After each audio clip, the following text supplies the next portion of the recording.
الحمد للہ رب العالمین والصلاة والسلام علی سید الانبیاء والمرسلین اما بعد اعوذ باللہ من الشیطان الرجیم بسم اللہ الرحمن الرحیم وسارعوا الى مغفرة من ربکم وجنة عرضها السماوات والارض اعدت للمتقین الذين ينفقون في السراء والضراء والكاظمين الغيظ والعافين عن الناس واللہ یحب المحسنین صدق اللہ العظیم اللہم صلی علی محمد وعلی آل محمد وبارک وسلم رب اشرح لی صدری ویسر لی امری واحلل عقدۃ من لسانی یفقہوا قولی واجعل لی وزیرا من اہلی آمین یا رب العالمین۔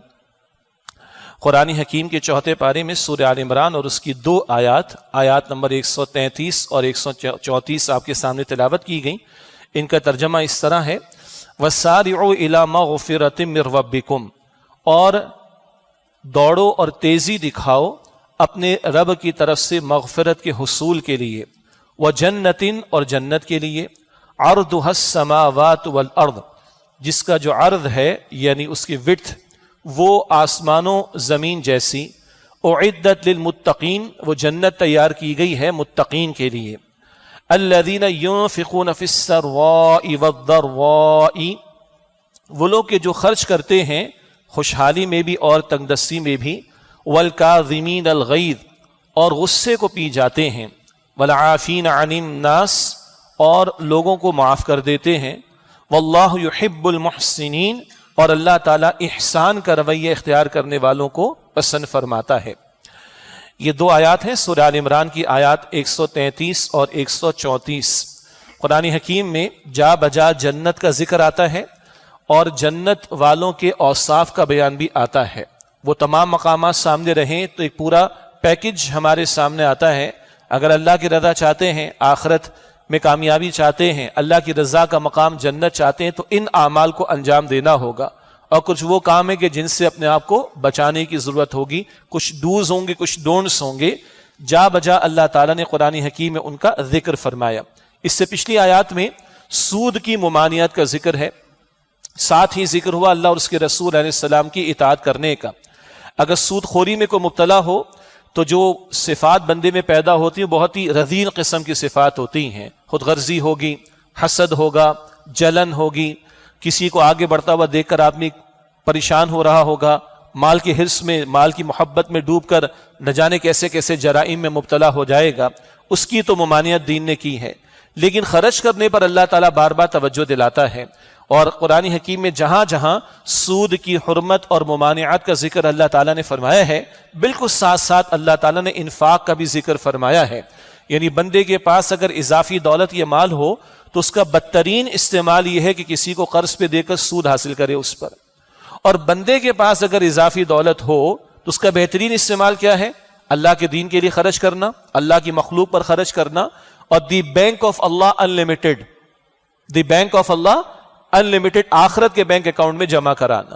یہ تقابل بار بار قرآن حکیم میں ہمارے سامنے آتا ہے۔ البتہ اس وقت ہم توجہ کریں گے ان دو آیات پر کہ جہاں اللہ تعالیٰ نے تیزی دکھانے اور دوڑنے کی توجہ دلائی ہے۔ یہاں دوڑنے سے مراد کیا ہے؟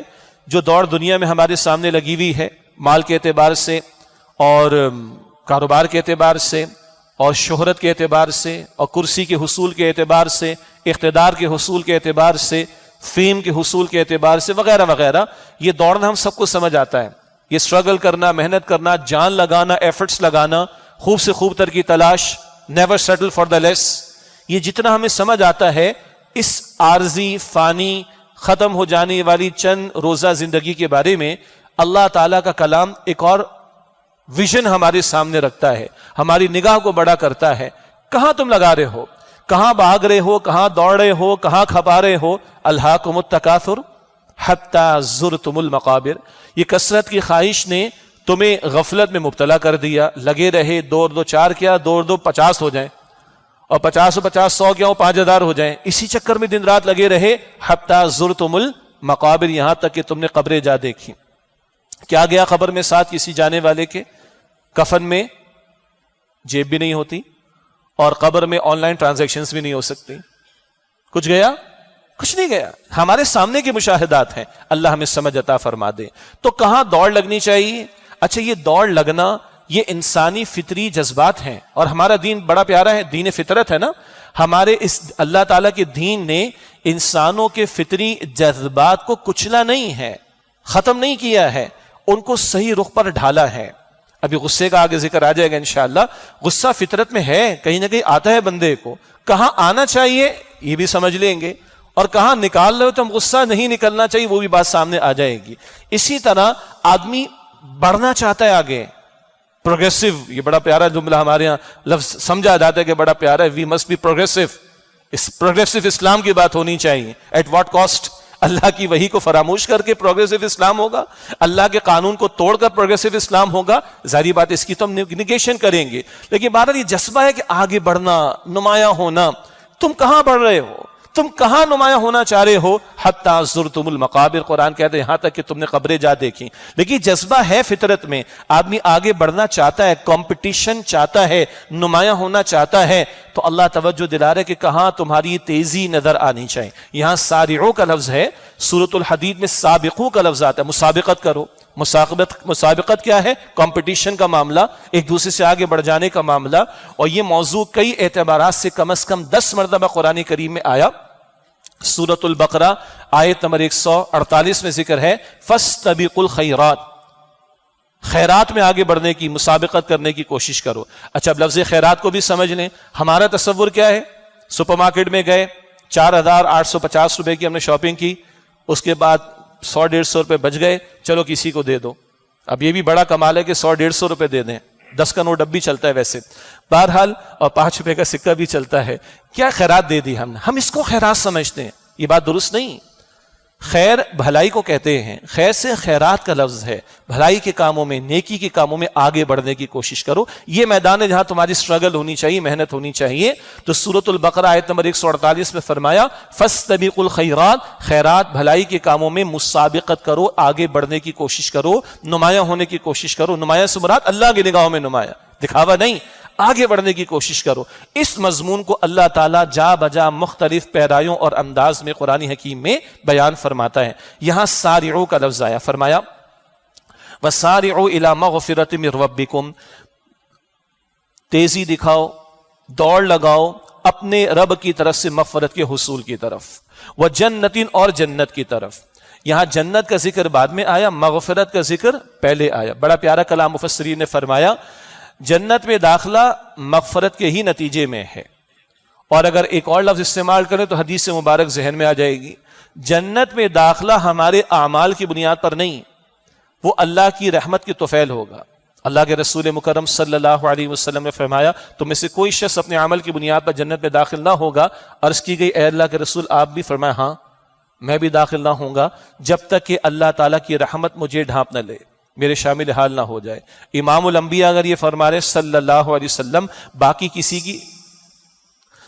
کسی کی حیثیت اور اوقات کیا ہے کہ وہ اپنے عمل پر کچھ نازاں ہونے اور اپنی نیکیوں کو کچھ سمجھنے کی کوشش کرے. حج کی تعداد گنواری، الحاج صاحب اتنے حج کر چکے ہیں، اتنے عمرے کر چکے ہیں، اتنے برسوں سے نمازی. بہت اچھی بات ہے، کس کے لیے بھائی؟ اللہ کی خاطر. تو گنوانے کی ضرورت کیا پڑی؟ اللہ کو خوب معلوم ہے. لیکن ہم اپنے عمل کی بنیاد پر جنت میں داخل نہ ہوں گے، اللہ کی رحمت کی طفیل داخل ہوں گے. ہاں جہنم میں جو جائے گا وہ اپنے کرتوتوں کی وجہ سے جائے گا. جنت جو پہنچے گا وہ اللہ کے فضل سے پہنچے گا. اللہم انا نسألک جنت الفردوس، اے اللہ ہم تجھ سے جنت الفردوس کا سوال کرتے ہیں. تو پہلے مغفرت کا ذکر آیا، جنت کا ذکر بعد میں آیا. ایک اور بات، مغفرت من ربکم، تمہارے رب کی طرف سے. اس میں بھی یہی اشارہ ہے، مطلق مغفرت کا لفظ نہیں، من ربکم کے ساتھ الفاظ آئے ہیں، تمہارے رب کی طرف سے. اور اس میں لفظ رب میں بھی گہرائی ہے. الحمدللہ رب العالمین، رب کون ہے؟ حقیقی رب تو اللہ سبحانہ و تعالی، کہ بندوں کی ابتدا سے لے کر انتہا تک ایک ایک حاجت کو پورا کرنے والا. یہ تھوڑی سی چھوٹی سی دنیا میں کس قدر اس سے سامان کیا ہے بندوں کی حاجات کو پورا کرنے کے لیے، تو اس رب نے ہمیشہ کی زندگی میں جنت میں کیا کیا نعمتیں تیار کی ہوں گی. یہ اس ربوبیت کے بیان میں بھی بڑا خوبصورت اشارہ اس مقام پر آ رہا ہے. تو اللہ کی رحمت کے بغیر ممکن نہیں جنت میں داخلہ، اور وہ رب ہے اور رب حقیقی ہے اور رب العالمین ہے. اس نے وہ اہتمام کیا جس کا ہم تصور نہیں کر سکتے. آگے جنت کا لفظ بھی آ رہا ہے. فرمایا وَجَنَّةٍ، اور تیزی دکھاؤ، دوڑ لگاؤ جنت کے حصول کے لیے. ہاں جنت اللہ کی رضا کا مقام ہے اور اللہ نے اس کا شوق دلایا ہے اور اللہ کے پیغمبروں نے جنت کا سوال کیا ہے، اس لیے اس کا بھی شوق رکھنا چاہیے. ورنہ ایک جاہلانہ تصور، جاہل قسم کے تصوف کے حامل لوگوں میں یہ موجود رہا، نہیں بس یہ اللہ جہنم میں ڈال کر بھی خوش ہے تم ٹھیک ہیں، انا للہ و انا الیہ راجعون. انتہائی جاہلانہ بات ہے. اور یہ کیا جنت کے چکر میں پڑو بس اللہ اللہ کرو، نہ اللہ اللہ تو کرنی، اس اللہ نے جنت کا شوق دلایا، اس کے رسول نے جنت مانگ کر بتائی ہے، تو اب جنت کا سوال بھی کریں گے، جنت کو سامنے بھی رکھیں گے. اور اللہ کے رسول موٹیویشن دیتے ہیں، انسپریشن دیتے ہیں. ہجرت سے پہلے کی بات ہے، یثرب سے لوگ آئے ہیں، رسول اللہ علیہ السلام پر ایمان لائے، دعوت دے رہے ہیں یثرب آنے کی، جو کہ مدینہ النبی بنا. اے اللہ کے پیغمبر آپ کا ساتھ دیں گے، اپنی اولاد اپنی بیوی سے بڑھ کر آپ کی حفاظت کریں گے، ہمیں کیا ملے گا؟ آپ نے فرمایا تمہیں جنت ملے گی. اس سے پہلے کا واقعہ ہے، حضرت یاسر پر ظلم و ستم، حضرت سمیہ پر ظلم و ستم، اس قدر ظلم و ستم کے پہاڑ توڑے گئے کہ دونوں شہید کیے گئے. مگر اصبروا یا آل یاسر فإن موعدکم الجنہ، اے یاسر کے گھر والوں صبر کرنا، تمہارے لیے جنت کا وعدہ ہے. جی یا رسول اللہ یہ قتال ہو رہا ہے، اگر میں شہید ہوا تو کیا ملے گا؟ کھجور کھا رہے تھے ایک صحابی، تمہیں جنت ملے گی. اب کھجورے کھانے کا کیا فائدہ؟ کھجور ایک طرف، قتال کے میدان میں شریک ہوئے، شہید ہوئے، اللہ کے رسول فرماتے جنت پہنچ گیا. اللہ اکبر، کیسے پیارے لوگ تھے، کیا ان کا یقین تھا، اور کیا ترغیب محمد مصطفیٰ علیہ الصلوۃ والسلام کی تھی. کھجوریں بھی چھوڑی جا رہی ہیں. تبوک کا موقع آتا ہے، وہ تو فرض یعنی نفیر عام کا موقع ہو گیا تھا. غزوہ تبوک واحد موقع نبی علیہ السلام کے دور میں کہ ہر ایک کا نکلنا لازم کیا گیا. اپنی تیار فصل کو چھوڑ کر جا رہے ہیں، تیار فصل ہے کھجور کی، چھوڑ کر جا رہے ہیں. کیوں؟ اللہ کے رسول کی پکار لگے، اللہ کا حکم آ گیا. شوق اس بات کا ہے، اللہ کی طرف سے جنت کا وعدہ ہے. تو بہرحال جنت کا تذکرہ بھی ہوگا، جنت کا شوق دلایا بھی جائے گا، جنت مانگی بھی جائے گی، جنت کو سامنے بھی رکھا جائے گا. فرمایا وَسَارِعُوا إِلَىٰ مَغْفِرَةٍ مِّن رَبِّكُمْ وَجَنَّةٍ عَرْضُهَا السَّمَاوَاتُ وَالْأَرْضُ. کہاں مسارعت ہونی چاہیے، کہاں تمہاری تیزی ہونی چاہیے، کہاں تمہاری محنتیں لگنی چاہیے، کہاں تمہاری ایفرٹس لگنی چاہیے، اور تمہارے رب کی طرف سے مغفرت کے حصول کے لیے اور جنت کے حصول کے لیے. اس جنت کی شان کا ایک نقطہ یہاں پر، عرضها السماوات والارض. اس کا جو عرض ہے، جس کو ہم وڈتھ کہتے ہیں، چوڑائی کہتے ہیں، وہ آسمان و زمین کے معنی. اچھا، اس وقت جب کہ قرآن کریم نازل ہو رہا تھا تو کائنات کی وسعتوں کو بیان کرنا آسمان و زمین کے الفاظ بہترین تھے. آج بھی الفاظ بہترین ہیں کہ آسمان و زمین کے الفاظ میں کائنات کی وسعتوں کا ذکر آ رہا ہوتا ہے. تو کیسی ہے وہ جنت کہ اس کا جو عرض ہے، اس کی جو چوڑائی ہے، اس کی جو وڈتھ ہے، وہ آسمان و زمین جیسی. اور آسمان کے بارے میں قرآن یہ بھی فرماتا ہے کہ وَالسَّمَاءَ بَنَيْنَاهَا بِأَيْدٍ وَإِنَّا لَمُوسِعُونَ. آسمان کو ہم نے اپنے دست قدرت سے بنایا اور ہم وسعت دیے چلے جا رہے ہیں. وہ ایکسپینڈنگ یونیورس کا کانسیپٹ بھی ہمارے علم میں ہے. تو ان آسمان و زمین کی وسعتوں کو نہیں سمجھ سکتے، تو جس جنت کا عرض اور اس کی وڈتھ اور اس کی چوڑائی آسمان و زمین جیسی ہے، تو اس جنت کی لینتھ کا عالم کیا ہوگا، اس کی لمبائی کا عالم کیا ہوگا، ہم تصور نہیں کر سکتے. تبھی جنت ایسی ہے کہ اللہ کے رسول علیہ السلام نقل فرماتے، اللہ تعالیٰ ارشاد فرماتے، صحیح بخاری شریف کی روایت، ما لا عین رأت ولا اذن سمعت ولا خطر علی قلب بشر. کسی آنکھ نے کبھی نہیں دیکھا، کسی کان نے کبھی نہیں سنا، نہ کسی کے دل میں اس کا خیال بھی کبھی آیا. یہ ہے جنت جس کا شوق اللہ اور اللہ کے رسول مکرم صلی اللہ علیہ وسلم ہمیں دلاتے ہیں. آج ہماری زوال کی کیفیت ہے، اور اس زوال کی کیفیت میں دینی تصورات سے دوری تو ہوئی ہے. ہم نے بعض دینی شعار یا دینی معاملات کو ہم نے لطیفوں کا حصہ بنا دیا. کئی مرتبہ ہمارے ہاں بگڑے ہوئے قسم کے لوگوں کے لطائف اور لطیفوں میں جنت و جہنم کا ذکر آتا ہے. حوروں کا ذکر آئے تو لوگوں کے چہرے بگڑتے ہیں. ہاں، بے حیا عورتوں کو پروموٹ کیا جائے تو یہ ایڈوانسمنٹ ہے، یہ مارکیٹنگ کے لیے ضروری، یہ اپنا پروڈکٹ بیچنے کے لیے ضروری ہے. اور حوروں کا ذکر آئے تو چہرے تھوڑے سے پریشان ہو جاتے ہیں. اب تو بیان کرنے والوں کو بھی تھوڑا حجاب آتا ہے، جھجک آتی ہے، بیان کرے کہ نہ کریں. انا للہ و انا الیہ راجعون. اور جنت و جہنم پر لوگوں نے لطیفے بنانا شروع کر دیے. جنت و جہنم کو مذاق کی شے تو نہیں. اللہ کے نبی مکرم صلی اللہ علیہ وسلم کی رات کے قیام کے موقع کے اذکار اور دعاؤں میں یہ الفاظ بھی شامل، والجنت حق والنار حق. یا اللہ جنت بھی حق ہے اور جہنم بھی حق ہے. اللہ مجھے اور آپ کو یقین بھی دے، اللہ مجھے اور آپ کو جہنم سے بچائے، اللہ مجھے اور آپ کو جنت الفردوس عطا فرمائے. ایک اور گہرا نقطہ اہل علم نے بیان فرمایا، عرض، یہ جو وڈتھ اور چوڑائی کے معنی میں ہے، یہ عرض عربی میں ثمن کے معنی میں بھی آتا ہے، قیمت کے معنی میں بھی آتا ہے۔ کیا مطلب؟ جنت کی قیمت سمجھنا چاہتے ہو؟ آسمان و زمین کی وسعتیں سمجھ میں آنے والی نہیں ہے، تو جنت کی قیمت بھی ایسی ہی سمجھو۔ جنت کوئی سستی شے نہیں ہے، کوئی فری میں ملنے والی شے نہیں ہے، کوئی بٹنے والی شے نہیں ہے، کوئی آن لائن تمہیں ملنے والی شے نہیں ہے۔ اس کے لیے زمین و آسمان بھی کھپا دیے جائیں تو کم ہے۔ ہاں، ایک تصور اللہ ہمیں عطا کرتا ہے، سورہ التوبہ کی آیت نمبر 111 میں، ان اللہ اشتری من المؤمنین انفسهم واموالهم بان لهم الجنہ، بے شک اللہ نے ایمان والوں سے ان کی جان و مالوں کا سودا کیا، اس کے عوض ان کے لیے جنت ہے۔ اس آیت کریمہ کا پہلے مطالعہ ہو چکا۔ عوض سے مراد یہ نہیں کہ وہ قیمت ہے، نہ، یہ اللہ کو کسی سودے کی حاجت ہے، نہ، ہماری ترغیب و تشویق کے لیے اللہ تعالیٰ انداز اختیار کرتا ہے۔ جان و مال کو کھپاؤ میری خاطر، تمہارے لیے جنت کا وعدہ ہے۔ سب کچھ لگانے کے بعد بھی حاصل کیا ہے؟ جان دی ہوئی اسی کی تھی، حق تو یہ ہے کہ حق ادا نہ ہو سکا۔ تو یہ عرض ثمن یعنی قیمت کے معنی میں بھی بیان کیا گیا۔ مراد ہے کہ جنت کی اہمیت اور وقعت کو سمجھنا چاہو، اس کی ویلیو کو سمجھنا چاہو، تو جیسے آسمان و زمین کا معاملہ یہ سارا کھپا دیا جائے، یہ سمجھو کہ جنت کا عرض، اس کا ثمن، اس کی قیمت کا معاملہ ہے۔ اور لوگ آسان سمجھتے ہیں مسلمان ہونا، یعنی بچوں کے مارکس کی ہمیں کتنی فکر ہے، ان کی انگریزی کی فلوئنٹ ہونے کی کتنی فکر ہے، ان کی آئی ٹی کی ایکسپرٹیز کی کتنی ہمیں فکر ہے، ان کے کل کے پروفیشن کی کتنی فکر ہے۔ پاکستان سے سارا ڈرین آؤٹ ہو رہا ہے، ہمارا برین ڈرین ہو گیا سارا، کتنا باہر سیٹل کرنے کی ضرورت ہے، ان کی بھاری فیسوں کے بارے میں، ان کے پروفیشن اور ان کے کیریئرز کے بارے میں، فلاں فلاں فلاں سب ہو گیا۔ جنت کے بارے میں کتنے فکر مند ہیں؟ جنت کے بارے میں کتنے سیریس ہیں؟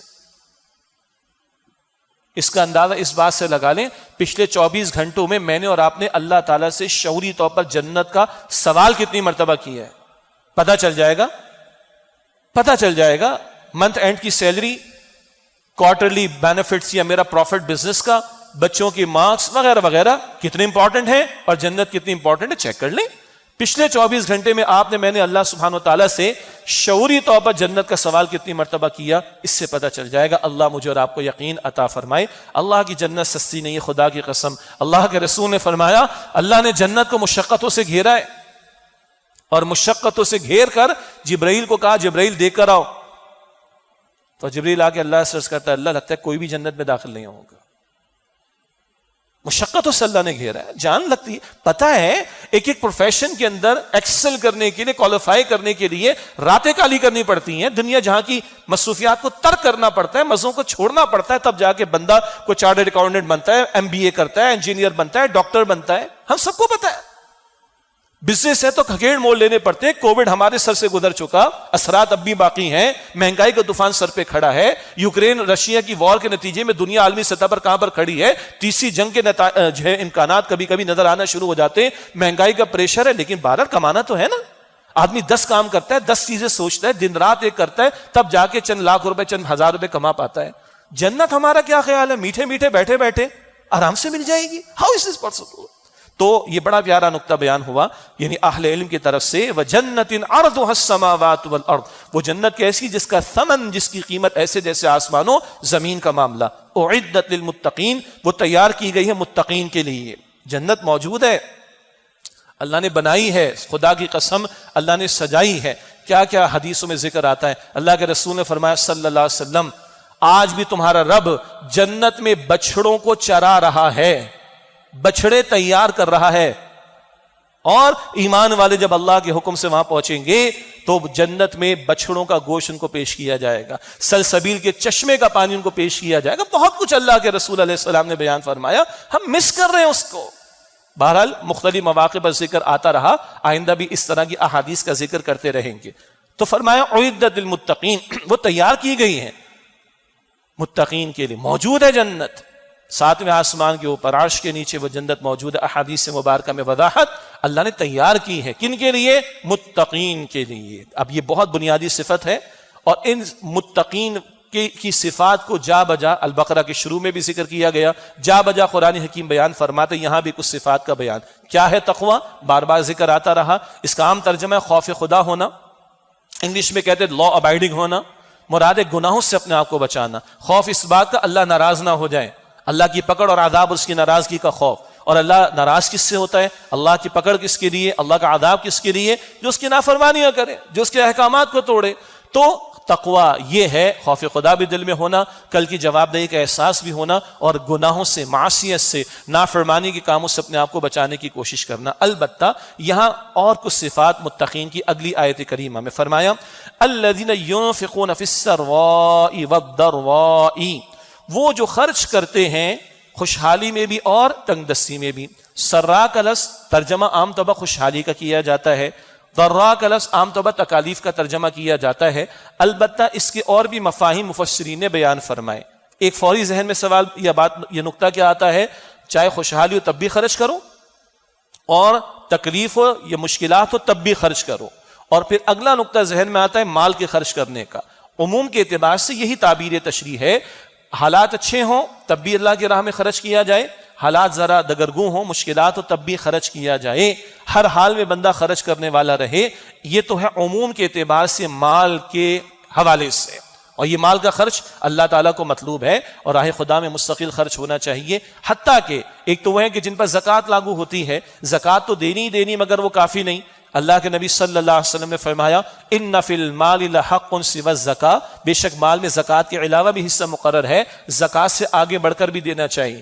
یا آج ہم اس دور میں دیکھ رہے ہیں کہ لوگ جا کے مفتی حضرات سے پوچھتے ہیں مفتی صاحب اس پہ زکوٰۃ تو نہیں ہے نا، اس پر زکوٰۃ تو نہیں ہے نا، اور کچھ لوگ اپنے تئیں ہیلے بہانے بھی اختیار کرتے ہیں۔ تو مفتی صاحب تو فقہی قانونی مسئلہ بیان کریں گے، حدیث مبارک نے اخلاقی پہلو بھی بیان کیا، زکوٰۃ از ناٹ انف، زکوٰۃ سے آگے بڑھ کر بھی دینا چاہیے۔ اور کوئی اتنا ہی ناپ تول کر دینے کی کوشش کر رہا ہے تو وہ اپنے آپ سے پوچھے کہ 24 گھنٹے میں زندہ رہنے کے لیے کتنی مرتبہ کھانا کھانا کافی ہے؟ 6 مرتبہ کراچی والوں کی طرح، 5 مرتبہ، 4 مرتبہ، 1 مرتبہ کافی زندہ رہنے کے لیے۔ کبھی جا کے کسی نے پوچھا مفتی صاحب یہ 3 دفعہ کھانا فرض ہے؟ اور ہم کراچی والے 3 پر تو اکتفا نہیں کرتے نا، کچھ تفصیل کی ضرورت تو نہیں ہے مجھے۔ ساری رعایت کدھر چاہیے؟ سارا ریبیٹ کہاں چاہیے؟ سارا ڈسکاؤنٹ کہاں چاہیے؟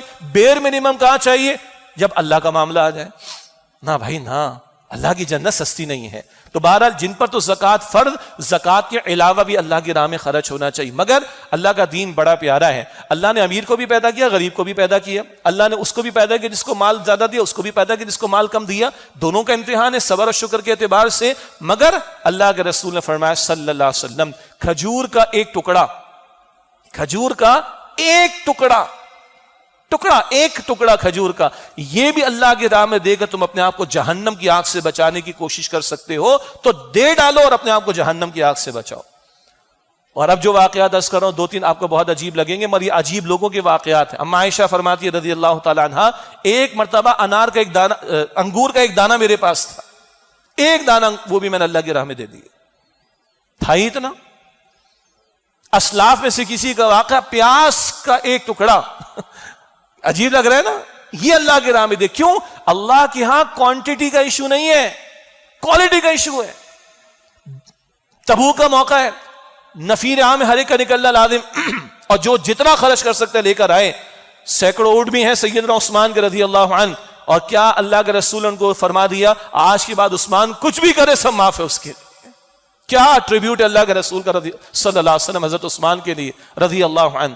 سیدنا عبد الرحمن بن عوف کا بھی ڈھیروں مال ہے، پورے گھر کا مال بھی صدیق اکبر کا، آدھے گھر کا مال بھی عمر فاروق کا، سب کا مقبول ہے رضی اللہ تعالی عنہم اجمعین۔ مگر ایک اور خاص بات، اس پورے ڈھیر کے ٹاپ پر کیا رکھا ہوا ہے؟ اس پورے ڈھیر کے ٹاپ پر چند کھجوریں۔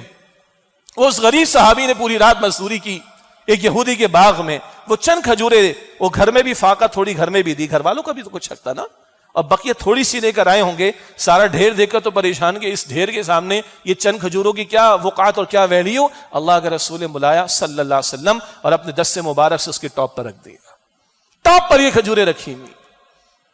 بھائی یہ دین سب کو نوازنے کے لیے آیا ہے، اللہ سب کا رب ہے، سب کو دے گا۔ تو جس کی پر زکوٰۃ فرض نہیں، کوئی ایشو نہیں، اللہ آسانی رکھے اس کے لیے، وہ ایک کھجور کا ٹکڑا تو دے سکتا ہے، پانی کا گلاس تو کسی کو پلا سکتا ہے، اس سے کم پر کیا ہوگا۔ اور حدیث مبارک میں آیا لا تحقرن من المعروف شیئا، نیکی کے کاموں میں سے کسی شے کو حقیر نہ سمجھنا، ہر نیکی کا وزن ہوگا۔ کسی نیکی کے کام کو حقیر نہ سمجھنا، جب موقع ملے تو کر ڈالو، اللہ مجھے بھی توفیق دے، آپ کو بھی توفیق عطا فرمائے۔ البتہ یہاں ینفقون کا لفظ ہے، خاص مال کا لفظ نہیں آیا، تو انفاق صرف مال کا نہیں ہوتا۔ سورہ حدید میں ہم پڑھتے ہیں مما جعلکم مستخلفین فی، کس میں سے لگاؤ؟ جس پر اللہ نے تمہیں اختیار عطا فرما دیا۔ اگر کسی کے پاس جسمانی قوت ہے تو وہ جسمانی قوت کو خیر کے کام میں لگا دے، کسی کے کام آ جائے، کوئی بیچارہ موٹر سائیکل پہ گر گیا ہے تو اس طاقت کو استعمال کر کے اس کی تھوڑی ہیلپ کر دے، کسی کی گاڑی کھڑی ہو گئی، ہو جاتا ہے کئی مرتبہ، دھکا لگانے کے لیے تھوڑی صلاحیت لگا دو بھائی، یہ بھی انفاق ہے۔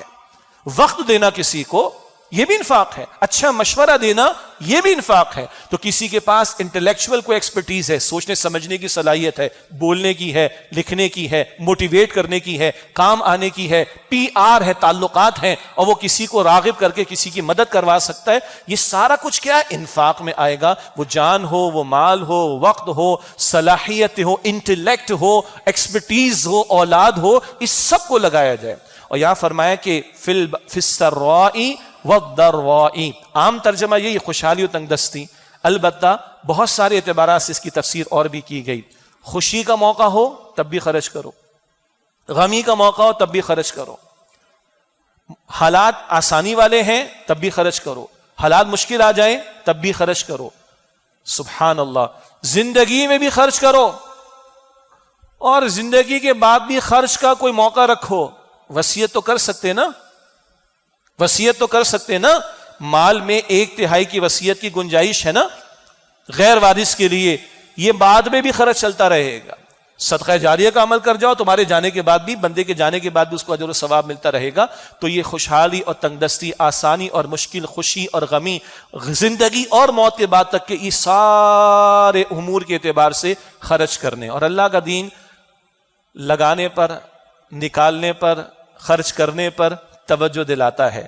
پچھلی آیات میں سود کی حرمت تھی، سود ہو، جوا ہو، سٹا ہو، یہ روکنے پر توجہ دلاتا ہے۔ بندے کو حسد کرنے والا، حرص کرنے والا، طمع کرنے والا، لالچ کرنے والا، جلنے والا بناتا ہے، لیکن نکالنے والا، خرچ کرنے والا، چاہے مشکلات کے حالات ہوں یا تنگدستی کے حالات ہوں، جو خرچ کرنے والا ہوگا وہ چھیننے والا نہیں ہوگا، وہ لوٹنے والا نہیں بنے گا، وہ غصب کرنے والا نہیں بنے گا، وہ قبضے کرنے والا نہیں بنے گا۔ آج تو پوری قوم کو بھی لوٹ لیا جاتا ہے، آدھے شہر کو لوٹ لیا جاتا ہے، کس طرح قبضے کر لیے جاتے ہیں، ہاں ہم سب جانتے ہیں نا ان چیزوں کو۔ تو خرچ کرنے والا چاہے کم ہی کیوں نہ ہو، لگانے والا، یہ کبھی لوٹ مار کرنے والا نہیں بنے گا۔ یہ تربیت ہمیں اپنے آپ کو بھی دینی، اپنی اولاد کو بھی دینی ہے کہ ان کے ہاتھ سے، اپنی اولاد کے ہاتھ سے تقسیم کروائیں، چاہے وہ 10 روپے کا نوٹ کیوں نہ ہو، چاہے ان کی پاکٹ منی میں سے 5 روپے کیوں نہ ہو، اس سے کم تک کیا تصور کریں گے آج۔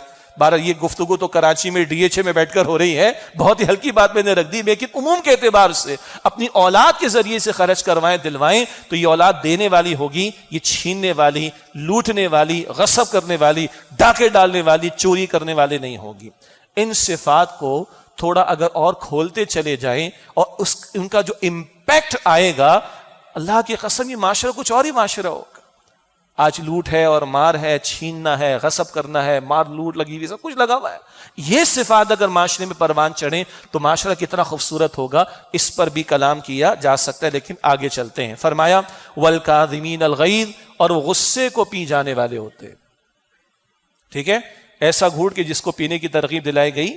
غصہ کرنا لغوی اعتبار سے کہتے ہیں حرام ہے، منع ہے، لیکن ایسا حرام گھوٹ جس کے پینے کا حکم دیا جا رہا ہے، ترغیب دلائی جا رہی ہے، لغوی اعتبار سے حرام کہہ رہا ہوں، جس کے پینے کی ترغیب دلائی جا رہی ہے وہ غصے کا گھوٹ ہے۔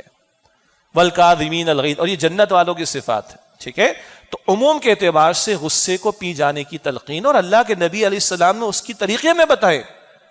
غصہ شیطان کی طرف سے ہے، شیطان آگ سے بنا ہے، تو وضو کر لیا کرو غصے کی جب حالت آ جائے تو۔ البتہ یہ سنیں گے تو یاد رہے گا، تو ورنہ تو غصہ اظہار ہو ہی جاتا ہے بندے کا۔